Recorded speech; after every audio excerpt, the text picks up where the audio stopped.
2 nights before Christmas Eve, I showed up unannounced at my son's house in Ohio, and what I saw nearly broke my heart in two. My granddaughter, Abigail, just 7 years old, was standing outside in the freezing cold, her tiny body shaking like a leaf in the wind. She had no coat, no blanket, nothing to keep her warm. Her cheeks were red from the icy wind, and her lips quivered with every breath she took. And while she stood there suffering in the bitter night air, her mother, my daughter-in-law Angela, and her family were inside, laughing loudly, the sound of clinking silverware and cheerful voices spilling out through the windows.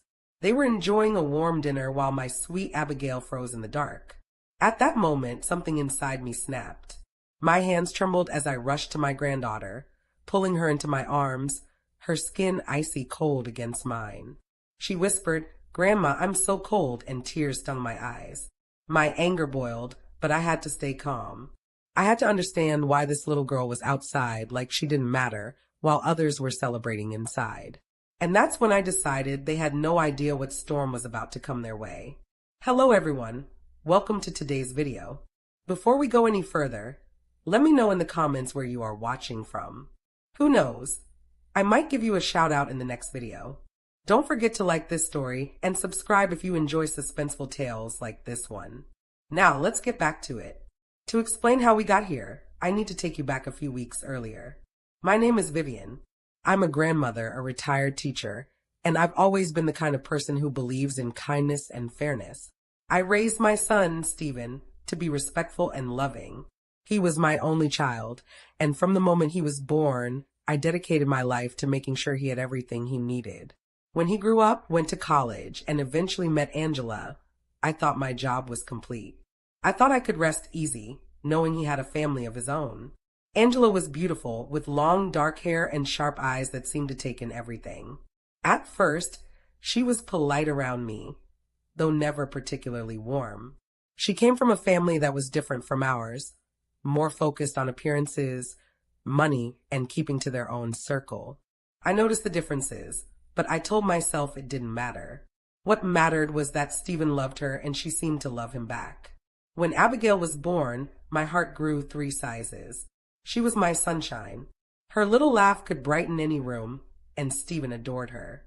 He was the kind of father who read bedtime stories in silly voices and built pillow forts on Saturday mornings.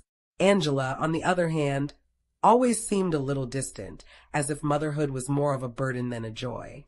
Still, I stayed quiet. I believed she would warm up in time. But then the accident happened. Stephen was driving home late from work one rainy night when another car ran a red light. Just like that, my boy was gone. Losing him was the hardest thing I've ever endured. I thought Angela and I would grow closer in our shared grief, but instead, she pulled away. She shut me out of decisions, stopped visiting as often, and seemed irritated whenever I offered help. I tried to be patient. I told myself she's a widow now. She's overwhelmed. Give her time. But what hurt the most was seeing how Abigail seemed to get less and less of her mother's attention. I would notice things when I visited, her clothes too small, her hair tangled, her shoes worn down. When I asked Angela about it, she brushed me off. "Kids grow fast," she'd say, or "she doesn't care about clothes." I knew children didn't always say what they needed, but it bothered me. Then came the phone call from my neighbor, Martha. She lived just a few streets away from Angela. "Vivian," she said, her voice low and worried. "I don't want to start trouble, but I've seen Abigail outside a lot lately. Sometimes she's sitting on the steps by herself for hours. Last week, she was out there without a coat. It's cold, you know." My heart stopped. I thanked Martha and told her I'd handle it. That night, I couldn't sleep. I kept picturing my little granddaughter sitting outside, shivering, while the rest of the family sat inside warm and fed. I decided I couldn't wait any longer. I needed to see for myself. So 2 nights before Christmas Eve, I baked a batch of cookies, wrapped them in foil, and drove over to Angela's house. My plan was simple. I'd surprise them with a little holiday cheer, bring Abigail a small gift I'd bought, and see how they were doing. I wasn't prepared for what I would find. The moment I pulled into the driveway, I saw her, tiny Abigail, standing there in the freezing dark.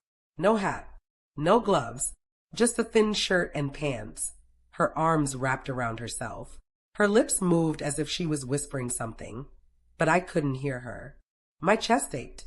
I ran to her, dropping the cookies on the ground without a second thought. When I held her in my arms, I realized just how cold she was. Her fingers felt like ice cubes. I wrapped her in my coat and rocked her gently, fighting back tears. "It's okay, baby," I whispered. "Grandma's here now." She buried her face in my shoulder and said something so soft I almost missed it. "They told me to stay outside." My blood ran cold. Who would tell a child to stay outside in weather like this? And why? My mind raced with questions, but I knew I needed to get her warm first. I carried her to my car, set her gently on the seat, and pulled the blanket from the back to wrap her tight.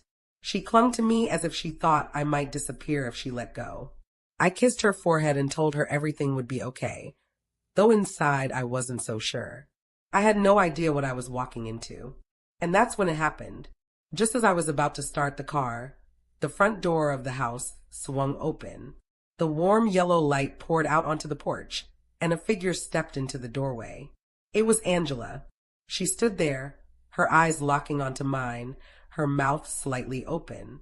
Behind her, I could see her family at the dinner table, plates full of food, glasses raised in laughter.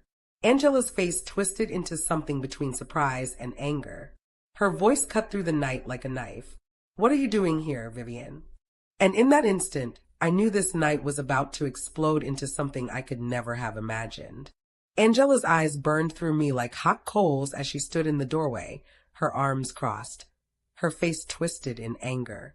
The laughter and chatter from inside died down when her family noticed her expression. Chairs scraped against the floor, and heads turned toward the open door, curiosity spilling out into the night. "What are you doing here, Vivian?" Angela repeated, her tone sharp, her words slicing through the cold air. I tightened my grip around Abigail, who pressed her face deeper into my shoulder. I could feel her trembling, not just from the cold anymore, but from fear. "I found Abigail outside," I said, my voice shaking but firm. "She was freezing, Angela. She had no blanket, no coat. Why was she out here like this?"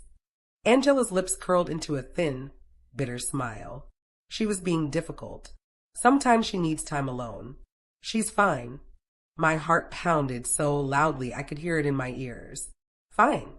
My granddaughter had been on the verge of freezing, and this woman had the nerve to call it fine. I stepped closer, my voice rising despite myself. "Time alone? In the middle of December? In Ohio?" "Angela, she could have gotten sick or worse." Angela's family began to gather behind her. A tall man with broad shoulders, her brother Igor, if I remember correctly, folded his arms across his chest, glaring at me. Her mother, a woman named Marjorie, shook her head and whispered something I couldn't hear. "This isn't your business, Vivian," Angela snapped. "You can't just barge into my house uninvited, making accusations. I know how to raise my daughter." My chest tightened. Her daughter. The words cut me deep. Abigail wasn't just Angela's daughter, she was Stephen's too. She was my granddaughter, and she deserved love, warmth, and safety. I wanted to scream, but I forced myself to stay calm. For Abigail's sake. I kissed the top of her head and said softly, "It's okay, sweet girl. Grandma's here." Angela's eyes flicked to Abigail, and for a brief second, I thought I saw guilt flash across her face. But just as quickly, it vanished, replaced with something cold. "Bring her inside, Vivian," Angela ordered. "You're making a scene." I looked at the house, at the warm glow spilling out of the windows, at the table set with food, at the people staring at me like I was an intruder. Everything inside me screamed not to hand Abigail over. I had seen enough. I had heard enough. Something was very, very wrong here. But before I could respond, Abigail whispered something so faint it almost broke me. "Grandma, please don't let them take me back in there." Her words hit me like a punch to the gut. My knees nearly buckled, but I held her tighter. I knew then that this wasn't just neglect. This was fear. Deep, bone-deep fear. Angela stepped forward, her hand outstretched, her jaw clenched. "Vivian, give me my daughter. Now." My breath caught in my throat. For the first time in my life, I was standing at war, Not with a stranger, not with someone from the outside, but with the mother of my only grandchild. And in that moment, I had to decide. Obey her and hand Abigail back into the cold arms of neglect, or defy her completely and risk everything. But before I could act, another voice rang out from behind me. A male voice, sharp and commanding. "Is there a problem here?" I turned, and standing at the edge of the driveway was a man I didn't recognize. He wore a dark coat, his face half shadowed by the dim streetlight. His sudden appearance sent a chill down my spine, a different kind of cold than the winter air. Who was he? And why did he sound like he already knew something was wrong? The scene froze in that tense silence. Angela glared at me. Her family loomed behind her. Abigail clung to me like her life depended on it, and now this stranger stood watching us all. I swallowed hard. My mind raced. Should I speak? Should I leave? Should I trust this man? Or was he somehow connected to Angela's family? I didn't know it then, but this was the night everything changed. Igor's shadow swallowed me whole as he stepped off the porch. His boots crunched against the frozen ground, his fists curling tighter with every step. Abigail whimpered in my arms, burying her face against my neck. Her tiny hands clung to me like she knew this man wasn't here to protect her. He was here to force her back inside. "You've caused enough trouble, old woman," Igor growled, his deep voice vibrating through the night. "Hand over the kid before this gets ugly." My heart thundered against my ribs. I could almost hear Stephen's voice in my mind, my son, my sweet boy, telling me to be brave. "Don't let them scare you, Mom. Protect Abigail." I tightened my arms around her, standing my ground despite the tremor in my knees. "If you think I'm letting go of her after finding her outside in the cold, you're dead wrong." Joshua stepped closer, his presence steady as stone. "Back off," he warned, his tone even but deadly serious. "You lay one hand on her and you'll regret it." Angela's sharp voice sliced through the standoff. "Igor, stop.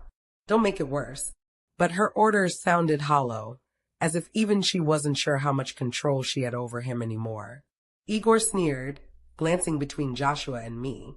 "You outsiders think you can walk in here and tell us how to run our family? You don't know anything." Joshua's jaw tightened. "I know enough. I've seen that little girl standing out here more times than I can count. I've seen her hungry, alone, shivering on those steps while you sit inside pretending everything's fine." Angela's mother gasped, clutching her pearls like some character from an old movie. "That's a lie," she said quickly. "We would never." Joshua cut her off. "Don't bother denying it. I've got photos." A wave of shock rippled through the group.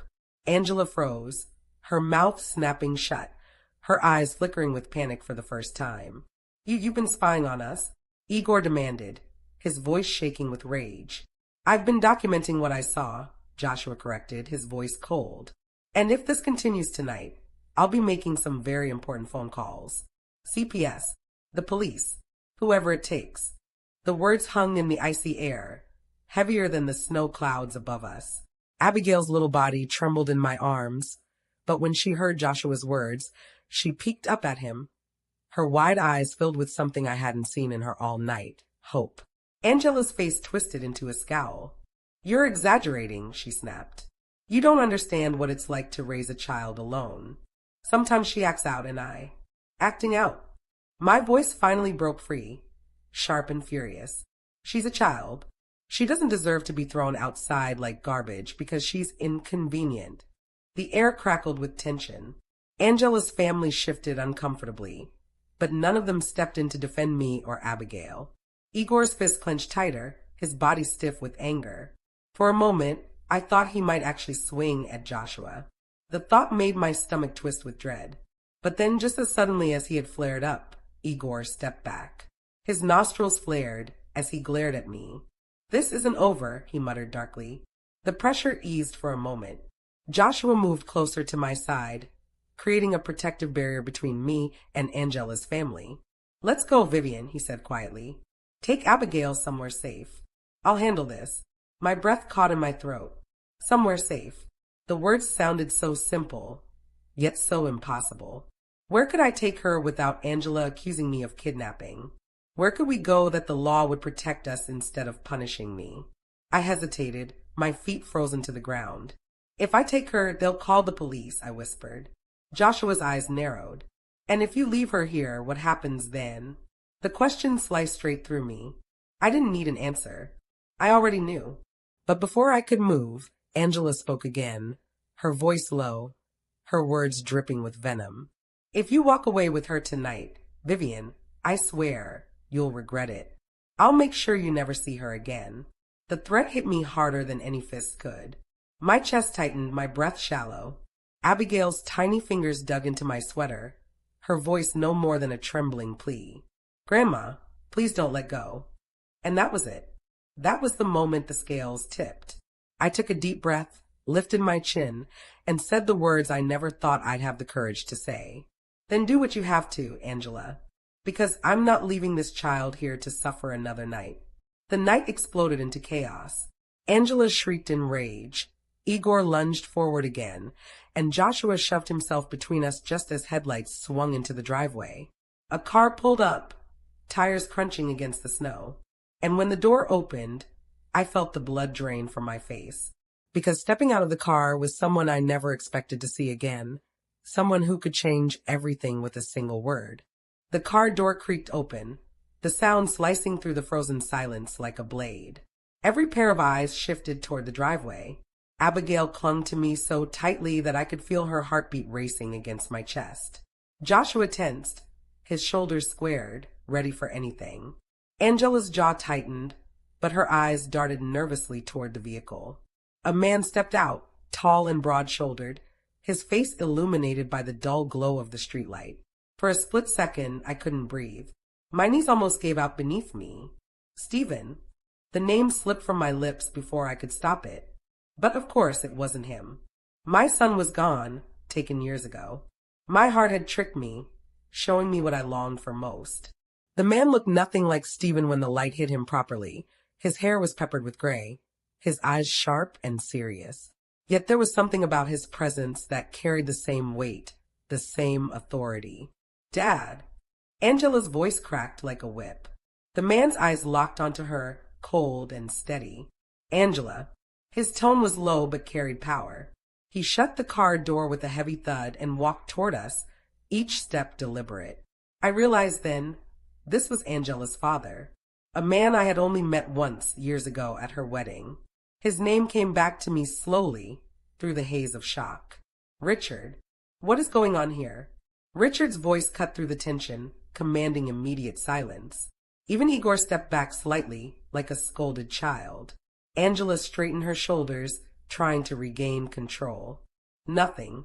Just Vivian being dramatic, as usual. She's trying to take Abigail away from me. Richard's eyes flicked to me, then to Abigail trembling in my arms. His brow furrowed deeply. Why does the girl look like she's been standing in the snow? Angela hesitated, caught off guard. She was acting out. She needed time to think. Richard's face darkened. Outside? In this weather? His voice thundered with disapproval. Angela stammered, it wasn't for long. She was freezing, I interrupted, my anger spilling out. Her lips were blue when I found her. She begged me not to let you take her back inside. The silence that followed was heavier than all the others. Angela's family shifted uneasily, avoiding Richard's piercing gaze. Joshua stepped forward, his voice calm but firm. I've seen this before. More than once. She's been left outside for hours, sometimes with no coat. I've got the proof. Richard turned his gaze to Angela again, his jaw clenched. Is this true? Angela's face flushed.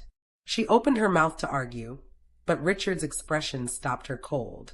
She snapped it shut again, her eyes darting between me, Joshua, and Abigail. You don't understand, she said finally, her voice rising. She doesn't listen. She pushes my buttons, and I don't know what else to do. Richard's voice boomed, sharp enough to make Abigail flinch. She's a child, and you are her mother. You don't throw a child outside to freeze because you don't know what else to do. Angela's lips trembled, but she held her ground. Don't you dare lecture me, Dad. You were never there when I was growing up. You don't get to swoop in now and judge me.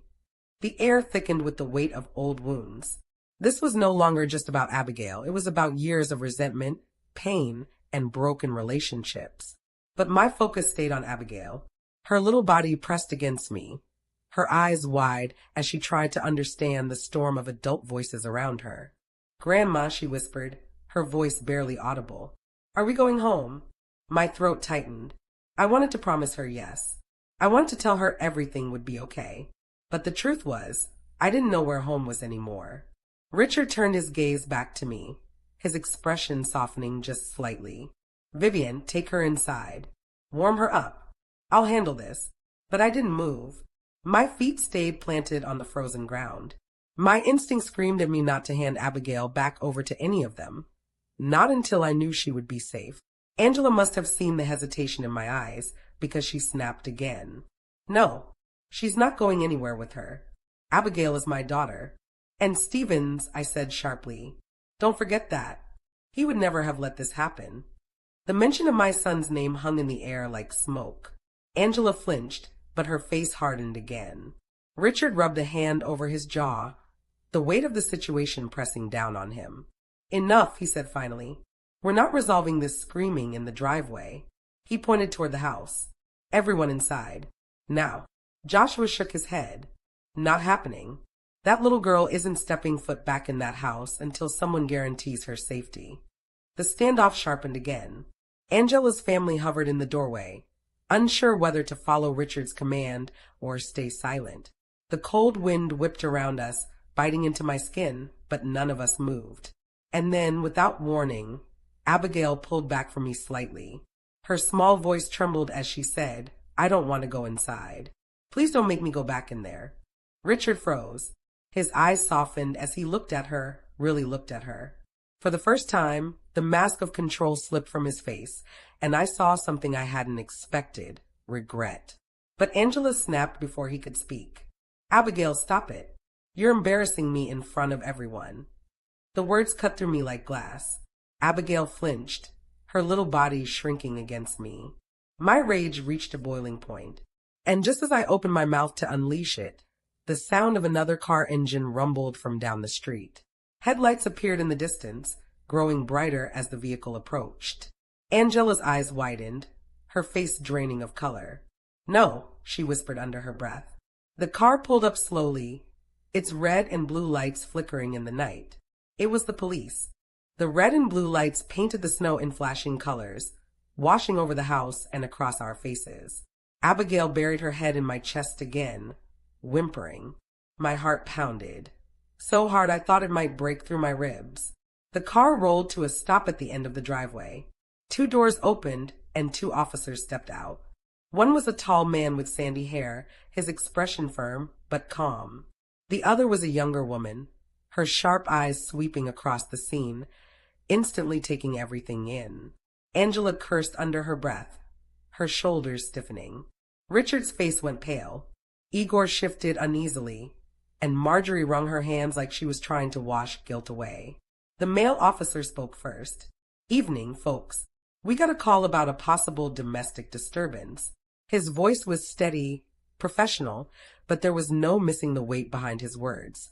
Joshua crossed his arms, stepping slightly in front of me and Abigail like a shield. "That would be me," he said plainly. "I called. This little girl was left outside in freezing temperatures while her family was inside eating dinner." The female officer's eyebrows shot up. She looked at Abigail shivering in my arms, then at me. "Ma'am, is this true?" I swallowed hard, my throat dry. "Yes. I found my granddaughter outside, shaking, lips blue. She told me she was being punished and wasn't allowed to come inside." Angela jumped in, her voice sharp and desperate. "That's a lie. She's exaggerating. Vivian hates me and wants to make me look like a bad mother." The officers' gazes shifted back and forth between us. The male officer pulled out a small notebook. "All right, let's slow down. One at a time." He gestured to me. "Ma'am, your name?" "Vivian Carter," I said, my voice trembling. "This is my granddaughter, Abigail. Her father, my son, passed away 3 years ago." The officer nodded, jotting it down. Then he turned to Angela. "And you are?" "Angela Carter," she said quickly, her chin lifted high. "I'm Abigail's mother, and this woman has no right to interfere in how I discipline my child." Discipline. The female officer's voice cut like a knife. She looked directly at Angela, her tone skeptical. Leaving a child in freezing temperatures without proper clothing isn't discipline. That's neglect. Angela's face flushed crimson. It wasn't like that, she protested. She was only out for a few minutes. She was out long enough to nearly freeze, I snapped, unable to hold my tongue. The officers exchanged a glance, a silent communication passing between them. The male officer looked back at Joshua. You said you called. Do you have proof of what you've seen? Joshua nodded. Plenty. He pulled out his phone, swiping through photos and videos. He handed it to the female officer, who scrolled silently, her face hardening with every image. Finally, she looked up. This is enough to warrant further investigation. Angela's voice rose into a shriek. You can't be serious. This is my daughter. You can't just... Ma'am, the male officer interrupted firmly. I suggest you calm down. Abigail whimpered again, clutching my sweater. I rubbed her back gently, whispering, It's all right, sweet girl. You're safe. The female officer crouched slightly, softening her tone as she looked at Abigail. Honey, can you tell me what happened tonight? Abigail hesitated, her eyes darting to Angela. Fear flickered across her face. It's okay, I whispered. You can tell the truth. Abigail's voice was barely audible. They told me I couldn't eat dinner. They said I had to stay outside until I learned my lesson. The female officer's jaw tightened. She stood back up, her eyes locking on Angela. That's not acceptable. Angela's face twisted. She's lying, she shouted. Vivian put those words in her head. She's trying to take my daughter away from me. Richard finally stepped forward, his voice booming. Enough, Angela. Stop it. I've heard enough. Angela spun on him, fury blazing in her eyes. Oh, of course. Take her side, like you always take everyone else's. You never believed in me, never supported me, and now you're trying to rip my daughter away. The officers stepped between them, the tension ready to snap like brittle ice. The male officer held up his hand. All right, we're going to need everyone to calm down. We'll be contacting CPS first thing in the morning. For tonight, Abigail is not to be left in this house unsupervised. Angela gasped. What? You can't do that. The female officer's eyes narrowed. Watch me. For a brief moment, relief washed over me. Abigail wasn't going to be abandoned again tonight. I kissed her forehead, whispering thanks under my breath. But then, just as I thought the worst had passed, Igor moved. His face twisted with rage, and before anyone could react, he shoved past Joshua and roared, You're not taking her away. The officers spun toward him, their hands reaching for their belts, but Igor was already charging straight for me and Abigail. Igor's roar split the night as he lunged toward me, his boots pounding against the icy driveway. My body froze for a split second, terror rooting me to the spot. Abigail shrieked, burying her face against me, her little fingers clawing desperately into my sweater. Move, Vivian. Joshua barked, throwing himself between us. The officers reacted instantly. The female officer drew her taser in a flash, her voice sharp and commanding. Stop. Right now. But Igor didn't stop. His eyes were wild, his fists clenched. In that moment, he wasn't just a man. He was a storm, reckless and dangerous, barreling forward with one goal, to tear Abigail from my arms. Joshua braced himself, and when Igor collided with him, the sound of impact echoed across the driveway. Joshua staggered but held firm, shoving Igor back with all his strength. The two men grappled, boots slipping on the icy ground. Get back, the male officer shouted, reaching for Igor's arm. But Igor swung wildly, nearly catching him in the face. The female officer didn't hesitate. Click. The taser fired, wires snapping through the air. They connected with Igor's thick coat, and in an instant his body seized. He let out a guttural yell before collapsing onto the snow, twitching violently. Abigail screamed, clinging tighter to me. My own chest heaved, my breath ragged as I watched the chaos unfold. The officers moved fast. The male officer pinned Igor's arms behind his back, snapping cold metal cuffs around his wrists. You're under arrest for assault, he barked. Angela shrieked. No, you can't do this. He didn't mean it. The female officer shot her a glare. Ma'am, unless you want to join him, I suggest you step back. Angela's face twisted, her words dying in her throat. She hovered in the doorway, her chest rising and falling rapidly, her eyes darting between Igor and Abigail like she couldn't decide who to fight for. Joshua rubbed his shoulder where Igor had slammed into him, wincing. He looked at me and gave a small nod. You all right? I swallowed hard, tightening my hold on Abigail. We're fine. Thanks to you. The adrenaline coursing through my veins left me trembling. Abigail's little body was still shaking, her sobs muffled against my chest. I whispered soothing words, though my own voice wavered with fear. Igor groaned as the officers dragged him toward the patrol car. His rage hadn't dimmed. He spat curses at me, at Joshua, at anyone who dared look at him. This isn't over. You'll pay for this, all of you. His words clung to the night air like smoke, heavy and suffocating. The female officer turned back to us, her expression softening as her eyes met Abigail's tear-streaked face. She shouldn't stay here tonight, she said firmly. It's not safe. Angela gasped. What? You can't just take her away from me. The officer crossed her arms. Your partner just tried to attack her grandmother while your daughter clung to her for safety. CPS will be called first thing tomorrow, but tonight she's not staying here. Angela's face crumbled, fury and panic warring inside her. You can't do this, she whispered, her voice breaking. She's all I have. Richard stepped forward, his face grim. Angela, you've crossed the line. This isn't about you anymore. It's about Abigail. Angela spun on him, her voice cracking. You don't get it. You were never there for me, Dad. You let Mom walk out, you buried yourself in work, and now you stand here pretending you're the hero? Don't act like you care now. The wound in her words cut deep, even through my anger. Richard's face twisted, his shoulders slumping ever so slightly. He opened his mouth, but no words came. The officers exchanged a glance. All right, the male officer said firmly. Abigail goes with her grandmother tonight. Tomorrow morning, CPS will decide what happens next. Relief and fear crashed into me at once. Relief that Abigail would finally be safe for one night, at least. Fear of what battles tomorrow would bring. Angela let out a strangled sob, covering her face with her hands.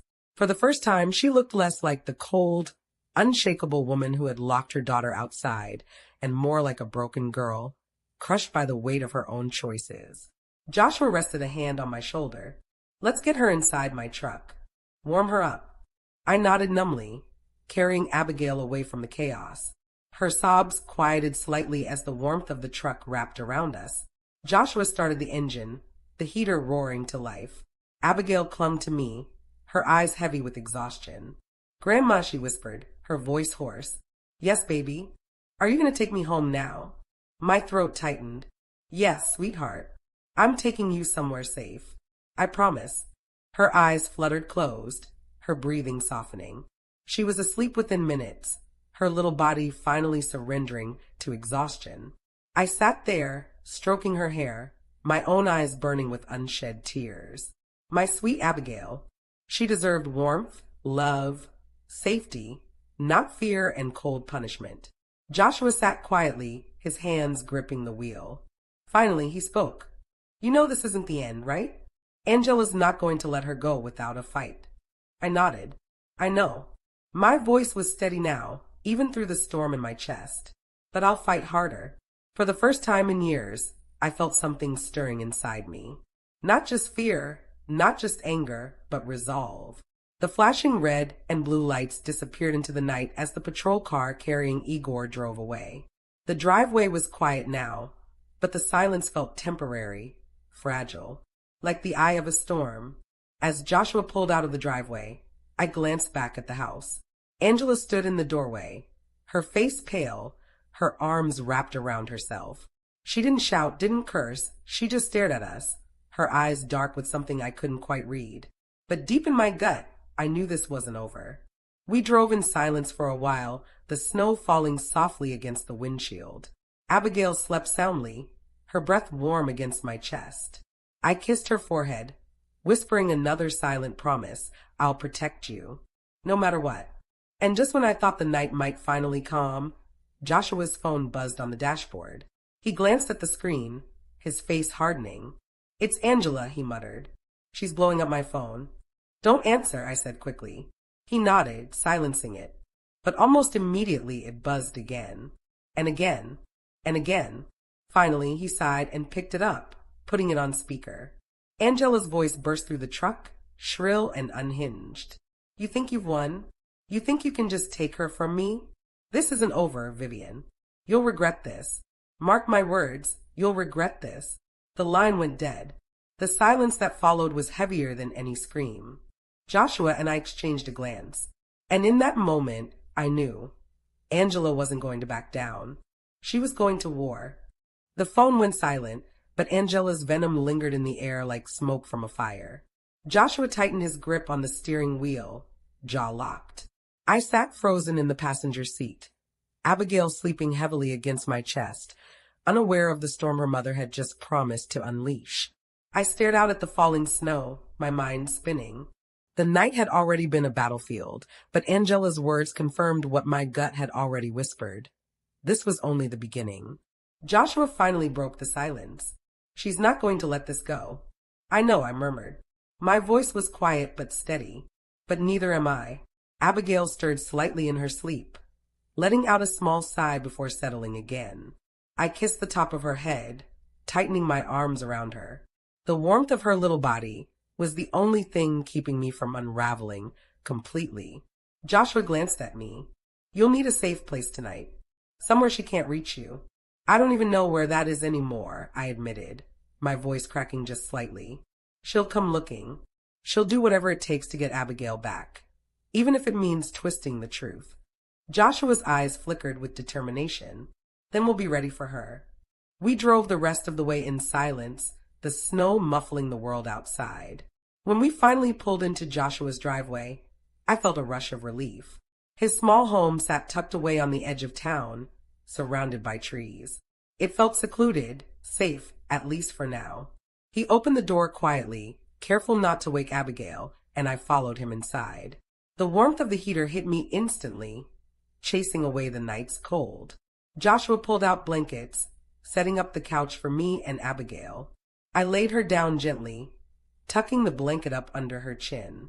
She murmured something in her sleep, then curled into the warmth like she hadn't done in months. Watching her finally rest peacefully made my chest ache. Joshua handed me a mug of tea, his eyes tired but focused. "Get some rest too, Vivian. You'll need your strength for tomorrow." But rest didn't come easy. Even after Joshua went upstairs, I sat awake, staring at Abigail, listening to the wind howl outside. Angela's words played over and over in my mind. "This isn't over. You'll regret this."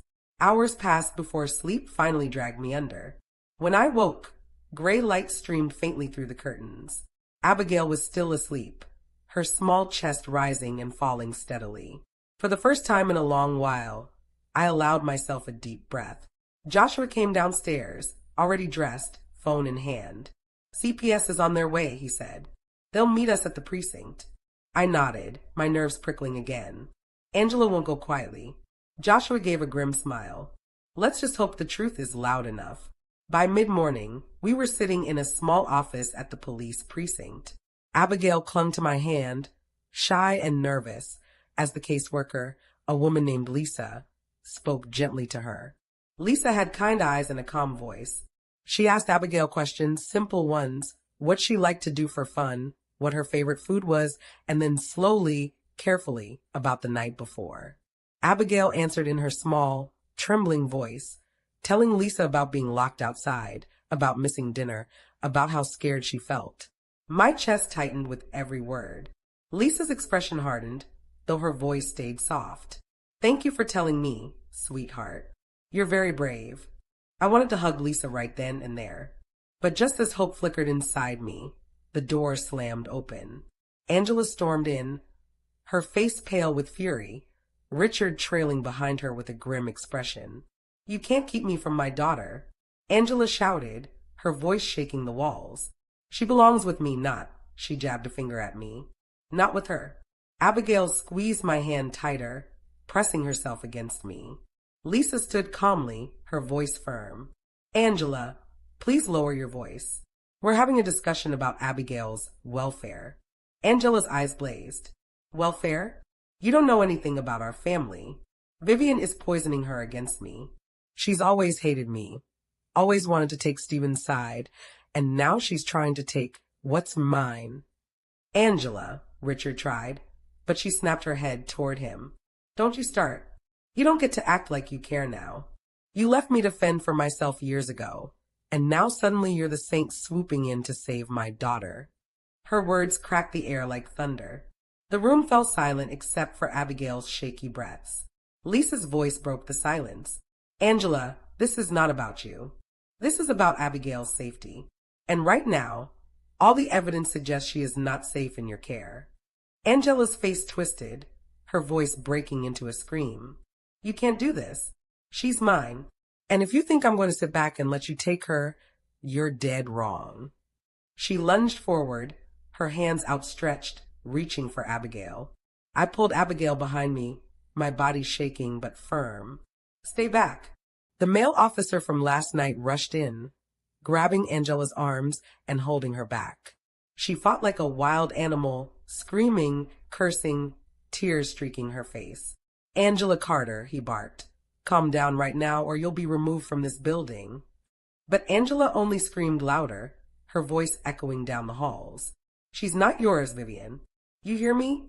She's not yours. Abigail sobbed, clinging to me with all her strength. And in that moment, I knew. Angela wasn't just broken. She was dangerous, and she wasn't going to stop until she tore us apart.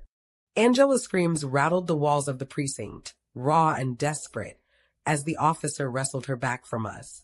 Abigail sobbed harder, her little fists tangled in my coat, her small body shaking like a leaf caught in a storm. Let me go, Angela shrieked, twisting against the officer's grip. She's my daughter. You can't take her from me. The caseworker, Lisa, stood firm, her calm eyes never leaving Angela. This behavior is exactly why we're here, Angela. Right now, you're proving every concern correct.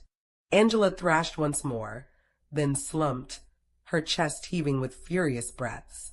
Her hair clung to her damp face, her eyes bloodshot and wild. She looked less like a mother fighting for her child and more like a cornered animal. The officer finally loosened his hold, but stayed close, ready to restrain her again. Angela glared at me, her voice low and venomous. You think you've won, Vivian? You think you can play savior? You have no idea who you're messing with. I held Abigail tighter, feeling her heart hammer against me. My voice shook but carried steel. This isn't about me winning, Angela. This is about Abigail finally being safe. Angela let out a bitter laugh, hollow and chilling. Safe? With you. You couldn't even keep Stephen safe. The words hit me like a blade to the chest. My knees nearly buckled. The room seemed to spin for a moment, but I forced myself to stay standing, forced myself to shield Abigail from the cruelty spilling from her mother's mouth. Joshua, who had been silent until now, stepped forward, his voice hard. That's enough. You've said more than enough. Angela's eyes flicked to him, narrowing. Stay out of this, Joshua. This isn't your family. It became my business the moment I watched that little girl suffer on your porch night after night, he shot back. And I'm not standing down. Lisa raised her hand, silencing the shouting. This conversation is over. For now. Abigail will remain in her grandmother's care until further evaluation. Angela, you'll be contacted for a hearing. If you want to prove you can be a fit parent, you'll need to do it through the proper channels, not through outbursts like this. Angela's face crumbled, her fury dissolving into sobs. She collapsed into a chair, covering her face with her hands. Richard hovered nearby, his own face twisted with conflict. He looked at her like a man staring at the ruins of something he couldn't rebuild. Lisa turned to me, her expression soft. Vivian, I know this is overwhelming, but you need to understand, this is just temporary. There will be hearings, investigations, and Angela will have the opportunity to fight for custody. Tonight is about keeping Abigail safe. Tomorrow will be about what's next. I nodded numbly, my arms tightening around Abigail. Temporary. The words settled in my chest like a weight. Nothing was permanent yet, not safety, not peace. Everything hung by a thread. After the paperwork was filed, we left the precinct. Joshua drove us back to his house, the silence between us heavy. Abigail had cried herself to sleep in my arms, her tiny hand still clutching my sweater like she feared I might disappear. When we got inside, I laid her gently on the couch, tucking her in. She stirred, murmuring softly, "Don't let Mommy take me." My throat tightened, tears stinging my eyes. "I won't, baby. I promise." Joshua sat across from me, his voice low. "You did the right thing tonight." "Did I?" My voice cracked, because right now, all I feel is like I just tore her whole world apart. Joshua leaned forward, his eyes steady. "Vivian, you didn't tear it apart. Angela did. You're just trying to pick up the pieces." His words gave me a flicker of strength, but the storm inside me still raged. I couldn't shake Angela's final words at the precinct. You couldn't even keep Stephen safe. Sleep was a stranger that night. I stayed awake, watching Abigail breathe, her face finally peaceful. Every time her little chest rose and fell, I whispered silent prayers that I could keep her safe, that this battle wouldn't swallow us whole. The next morning, reality crashed back in. Lisa called with updates. The official investigation into Angela's fitness as a parent was beginning. Abigail would stay with me during the process, but there would be hearings, interviews, and endless scrutiny. "You need to prepare yourself," Lisa warned. "Angela will fight hard. Cases like these get ugly fast." I thanked her, my hands trembling as I hung up the phone. Joshua tried to reassure me, but the pit in my stomach only grew. For a few days, things were quiet. Too quiet. Abigail settled into Joshua's home, slowly warming to the idea that she could laugh, eat, and play without fear of being punished. For the first time, I saw her smile freely, a real smile, one that lit up her face. We baked cookies together, her small hands covered in flour. We sat by the fire, reading stories until her eyes grew heavy with sleep. There were moments of peace, moments where hope felt possible. But even in those moments, I felt the shadows. I knew Angela was out there, stewing, plotting. And then it came. Late one night, as the snowstorm raged outside, a loud crash echoed against the front door. Abigail bolted upright from the couch, eyes wide with terror. Joshua leapt to his feet, grabbing the baseball bat he kept by the door. Another crash followed, louder this time, the door rattling in its frame. Abigail screamed, and then a voice pierced through the storm, muffled but unmistakable. "Vivian, open this door right now, or I swear I'll break it down." "Angela." The pounding rattled the whole house, echoing through the walls like thunder. Abigail clutched at me, her little body trembling violently as she buried her face in my chest. Her cries came out in panicked gasps. "Grandma, don't let her in. Please don't let her in." My own heart slammed in my chest. Fear clawed at me, but I forced myself to stay upright, to stay strong for her. "Sure, baby, I've got you. I'm not letting anyone hurt you." Joshua gripped the baseball bat, so tightly his knuckles turned white.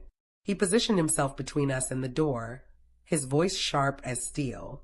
"Angela, back off before I call the police again." Another crash shook the door, louder this time, as if she'd thrown her whole body into it.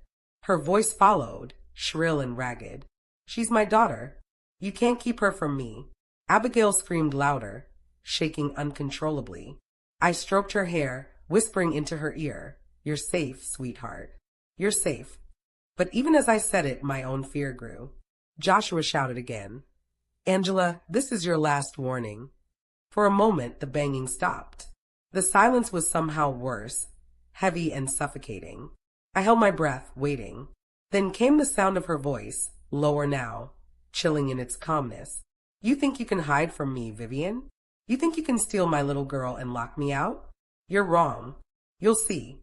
Joshua grabbed his phone, dialing quickly.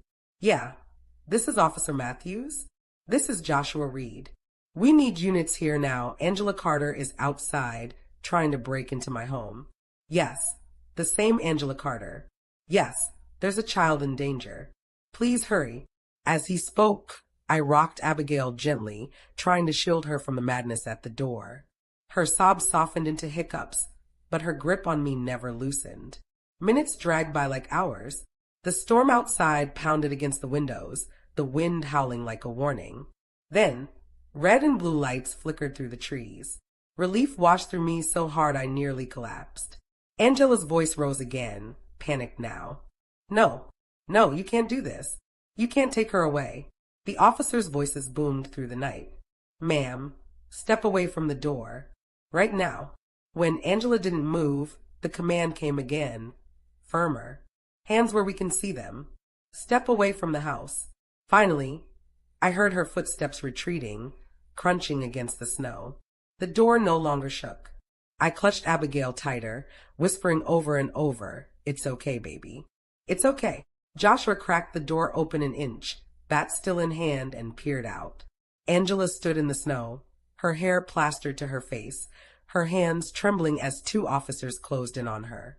"Angela Carter, you are under arrest for trespassing and disturbing the peace," one officer said, pulling her hands behind her back. Angela screamed, thrashing against their grip. "No, you can't take me away from her. She's mine. She's mine." Her cries echoed into the storm, wild and desperate. They dragged her to the patrol car, her screams fading as the doors slammed shut. The red and blue lights flashed, casting eerie shadows across the snow. Joshua finally shut the door and leaned back against it, exhaling hard. The back clattered to the floor. "She's completely lost it," he muttered. I nodded, stroking Abigail's hair. "She's dangerous, Joshua. More dangerous than I thought." He crouched beside us, his eyes softening as he looked at Abigail. "She's not coming near you tonight, kiddo. I promise." For a while, the house was quiet again.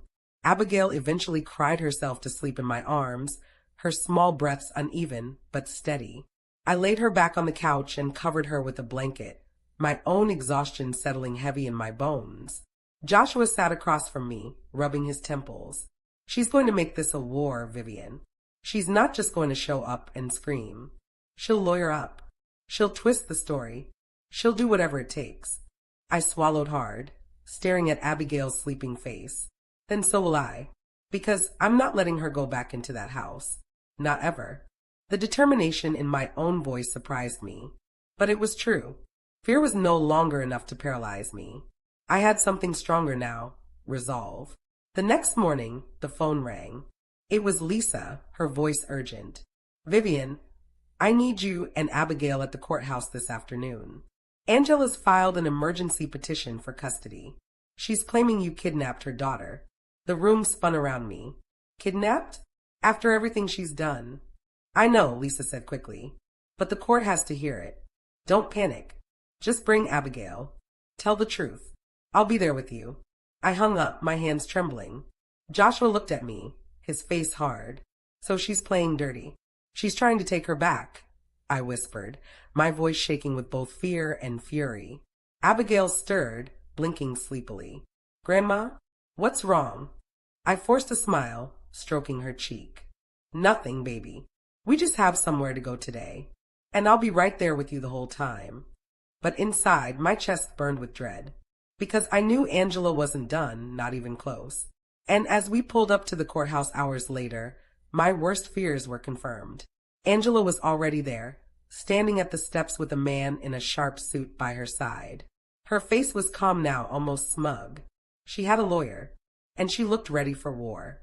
Angela stood at the courthouse steps like a queen preparing for battle. The storm from the night before had passed, leaving behind icy sidewalks and a bitter wind that cut through my coat. But none of that compared to the chill that ran down my spine as I looked at her. She wasn't the wild, desperate woman from last night. She wasn't screaming or thrashing. No, she was calm now, composed, her hair neatly brushed, her coat buttoned, her face painted with the soft, careful smile of a woman who wanted the world to see her as a victim. Beside her stood a tall man in a tailored gray suit, his leather briefcase in hand, his expression smooth and unreadable. A lawyer. My heart sank, but I squared my shoulders, clutching Abigail's hand tighter. "Stay close to me, sweetheart," I whispered. Abigail nodded, but her little fingers trembled in mine. She spotted her mother across the courtyard and immediately shrank back, pressing herself against my side. Angela's eyes flicked to her daughter, and for a brief moment, something real crossed her face. Pain, longing. But just as quickly, it vanished, replaced with that same practiced smile. She raised her hand in a small wave. Abigail hid her face in my coat. Joshua leaned closer, his voice low. Don't let her shake you. That smile is a mask. Lisa met us at the courthouse entrance, her folders stuffed with papers. Don't panic, she whispered urgently. Yes, Angela has counsel, but that doesn't erase what happened. We have witnesses' reports and Abigail's own words. Stay calm. Tell the truth. Easier said than done. Inside, the courtroom buzzed with low chatter, the air thick with tension.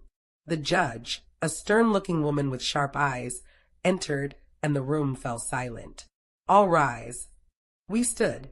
My knees felt weak, but I kept my grip on Abigail's hand steady. Please be seated. The judge's gaze swept over the room before settling on Angela and me. We are here today for an emergency custody hearing regarding minor child Abigail Carter. The petitioner, Angela Carter, claims the child was taken unlawfully by her grandmother, Vivian Carter. The respondent, Vivian Carter, claims the child was in imminent danger while in the mother's custody. We will hear both sides. My stomach churned as Angela's lawyer rose. His voice was smooth, confident. Your Honor, my client, Angela Carter, is a devoted mother. She has cared for Abigail since birth. What we are dealing with here is a grandmother overstepping boundaries, fueled by personal resentment and grief over her late son, Stephen.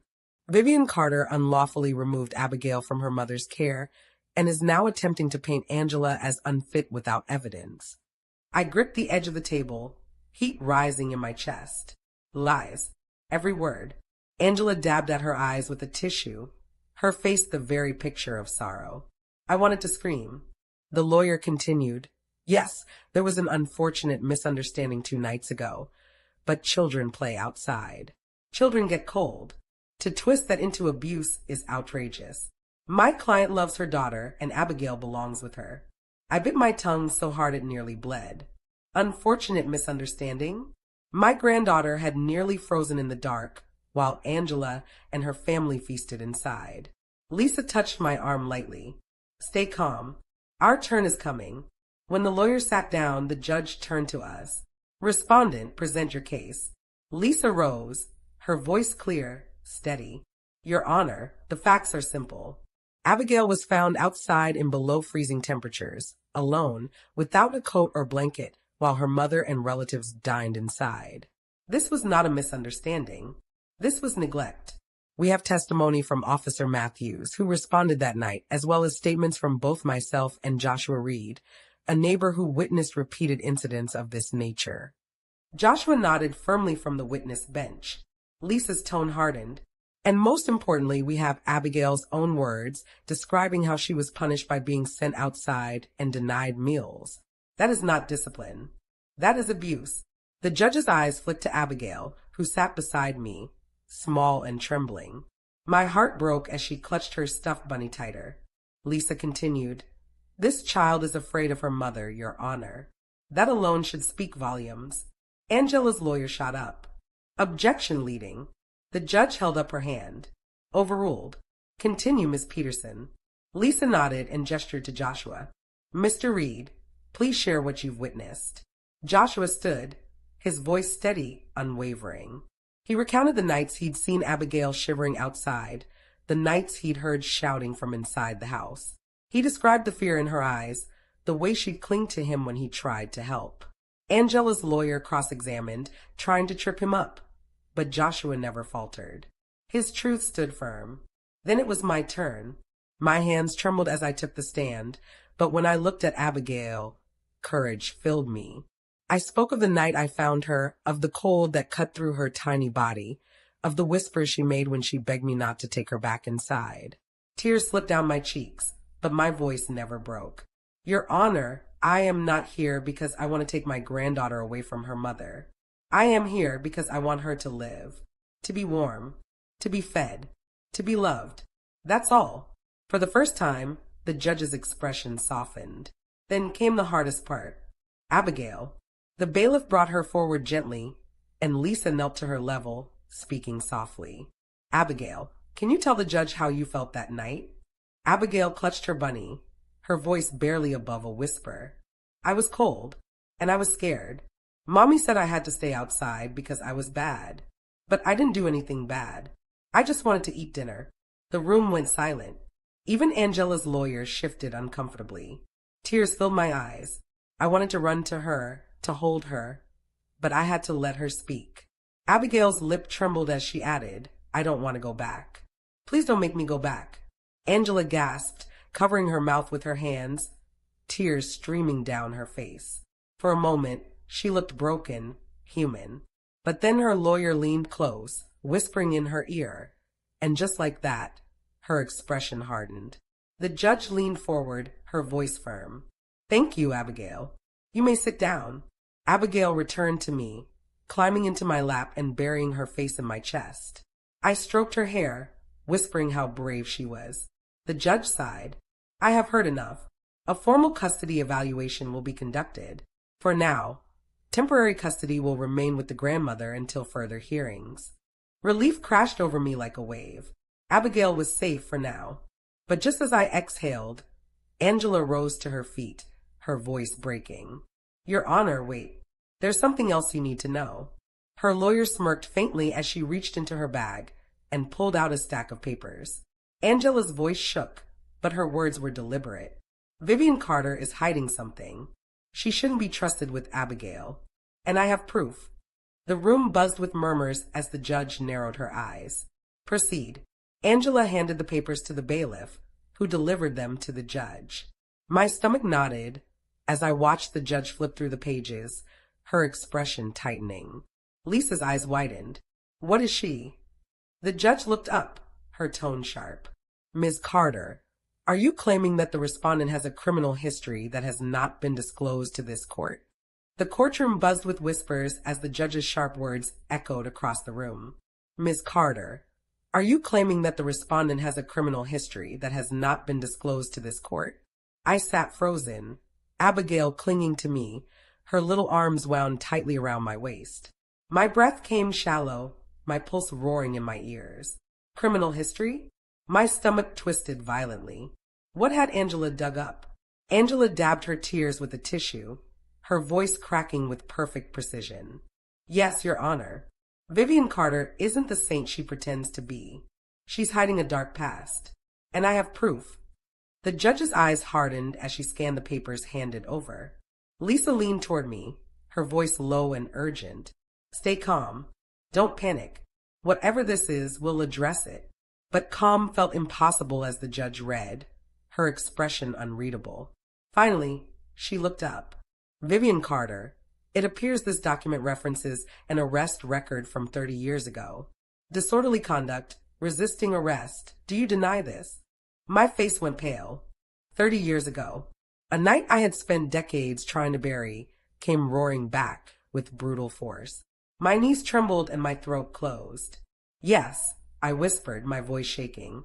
Yes, it's true. But that was decades ago. I was young, I was foolish. Angela's lawyer pounced, his voice booming. So you admit it? You admit you have a criminal record? And yet you paint yourself as the stable, reliable guardian for a child. I was in my 20s, I cried, my voice cracking. I got into a bar fight after my husband left me. I was angry, lost, but I've lived 30 years since then. I've raised a family. I've worked, volunteered, cared for my community. That single night does not define me. Angela's smirk widened as she shook her head. See, Your Honor, she hides things. She's not trustworthy. She pretends to be perfect, but she's not. How do we know she won't snap again? How do we know Abigail is safe with her? I felt Abigail shift in my lap. Her small voice broke through the tension. Grandma doesn't hurt me. Grandma loves me. The entire courtroom fell silent. Abigail's little hand clutched mine, her eyes wide and full of tears. Please don't take me away from Grandma. The judge studied us for a long moment before speaking. Ms. Carter, while your mother-in-law's past is indeed relevant, this court must focus on the present welfare of the child. So far, nothing presented suggests that Mrs. Carter is currently unfit. Lisa jumped in, her voice strong. Exactly, Your Honor. Angela Carter has a recent and ongoing pattern of neglect, supported by witnesses and Abigail's own testimony. Mrs. Carter's decades-old arrest is irrelevant. Angela's lawyer tried to argue, but the judge silenced him with a sharp look. I will decide what is relevant, counselor. Angela's composure cracked for just a moment, her eyes flashing with fury. She had expected this revelation to destroy me. Instead, it barely caused a ripple. But I knew her. Angela wasn't the kind of woman to stop when blocked. She was the kind to dig deeper, to claw, to strike harder. The judge leaned back in her chair. We will recess for 30 minutes before continuing. I will consider all presented evidence before making my ruling on temporary custody. The gavel struck. As the courtroom emptied, Abigail nestled against me, whispering, "Don't cry, Grandma. I don't care about your past. I just want to stay with you." Tears spilled freely down my cheeks. I kissed her hair, holding her close. "Oh, sweetheart, I love you so much." Joshua put a hand on my shoulder. "She didn't win, Vivian. That stunt fell flat." The judge saw through it. Lisa's tone was more cautious. "Maybe, but Angela isn't done. Watch her. She'll try something else before this day is over." And she was right. When we returned after recess, Angela's lawyer stood confidently, a faint smirk on his lips. "Your Honor, before you make your decision, my client has one more piece of evidence to present. It's sensitive in nature." The judge frowned. "Proceed." Angela rose slowly, her face pale, her hands trembling as she clutched a manila folder. She looked directly at me, and for the first time, her smile was gone. "This isn't easy to say," she began, her voice breaking, "but I can't stay silent anymore. Vivian Carter is not just hiding an old arrest. She's hiding what really happened to her son, Stephen." My heart stopped. Angela's voice grew stronger, steadier, as she opened the folder. "I believe Vivian had a hand in his death, and I have documents here that suggest just that." Gasps rippled through the courtroom. My body went numb. The judge's gavel slammed down. "Order! Order in this courtroom!" But Angela's words hung in the air like poison, and I knew in that moment, whether it was lies or twisted truths, she had just lit a fire that would burn everything to the ground. Angela's words cracked through the courtroom like a thunderbolt. "I believe Vivian had a hand in Stephen's death, and I have documents here that suggest just that." The room erupted in gasps and murmurs. I sat frozen, Abigail clinging to me, her tiny hands clutching desperately at my blouse. My throat closed, my body numb. My son, my Stephen. She dared to speak his name like that. The judge slammed her gavel. "Order." I said order in this courtroom. Angela's lawyer stepped forward, his tone deliberately calm. "Your Honor, this is highly sensitive.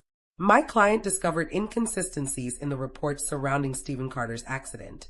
These documents raise serious questions about whether negligence, or worse, on Vivian Carter's part contributed to her son's death." My vision blurred with tears. Negligence? My hands shook so violently I had to grip the table to keep from collapsing. I had replayed the night of Stephen's death 1,000 times, torturing myself with every detail. And now Angela was twisting it into a weapon. Lisa rose immediately, her voice cutting through the noise. "Your Honor, this is outrageous. Angela Carter is weaponizing tragedy to deflect from her own abuse. Stephen Carter's death was investigated thoroughly at the time. There was no foul play, no negligence. To dredge this up now, in a custody hearing, is a cruel attempt to smear Vivian Carter's character." The judge's eyes narrowed. "Bring the documents forward." The bailiff collected the folder and handed it to the bench. The judge flipped through the pages, her expression unreadable. Joshua leaned close to me, his voice low. "Vivian, breathe. Don't let her break you." But Angela wasn't done. She stood, her tears flowing freely, her voice trembling with just the right amount of performance. "Your Honor, I loved Stephen. I was his wife. I knew him better than anyone. And I know his death wasn't just an accident. Vivian was controlling, overbearing. He told me how she smothered him, how he felt trapped. And then, one night, he just never came home." Her sobs filled the courtroom. She looked like a grieving widow, a woman desperate for justice. But I saw it for what it was, a performance, a mask hiding venom. My chest heaved, my rage boiling over. "That is a lie," I cried, Standing so abruptly my chair toppled over. Abigail flinched, but I couldn't stay silent. I would have given my life for my son. I loved him more than anything in this world. His death broke me. It still breaks me every single day. And you, my voice cracked, my hands trembling as I pointed at Angela. You dared to twist my grief into your weapon. The judge pounded her gavel. Mrs. Carter, control yourself. Tears blurred my vision, but I refused to sit. I buried my son. I held his cold hand in that casket. And now you stand there, pretending you're the victim, when the truth is you never loved him the way he deserved. You belittled him, you broke him, you treated him like he was nothing. And now you treat his daughter the same way. Angela's face hardened, her tears drying instantly. She glared at me, her mask cracking. You think you're better than me? You think you're the hero here? You couldn't save Stephen, and you won't save Abigail. Gasps filled the room. The judge's voice thundered. Enough. I will not allow this circus in my courtroom. Lisa rose again, her tone sharp. Your Honor, this accusation is baseless and cruel. The official report confirms Stephen Carter died in a car accident. No negligence, no foul play. Angela Carter is attempting to introduce irrelevant, inflammatory claims to distract from the real issue, her abuse of Abigail. The judge looked down at the folder one last time, then closed it with a firm snap. I see no credible evidence to support Miss Carter's claims regarding Stephen Carter's death. These documents appear to be speculative at best, misleading at worst. They will not be entered into evidence. A collective breath filled the room. Angela's face twisted, her composure finally shattering. You can't do this. You're all against me. She's turning everyone against me. Abigail whimpered in my arms, pressing her face into my chest. I stroked her hair, whispering, It's okay, baby. It's almost over. The judge leaned forward, her eyes sharp and unyielding. Angela Carter, your behavior in this courtroom, combined with credible witness testimony and the child's own words, leaves me no choice. Temporary custody of Abigail Carter is granted to her grandmother, Vivian Carter. Angela Carter will have supervised visitation only, pending further evaluation. This court is adjourned. The gavel struck. Relief crashed over me so hard I nearly collapsed. Abigail hugged me tightly, whispering, I get to stay with you, Grandma?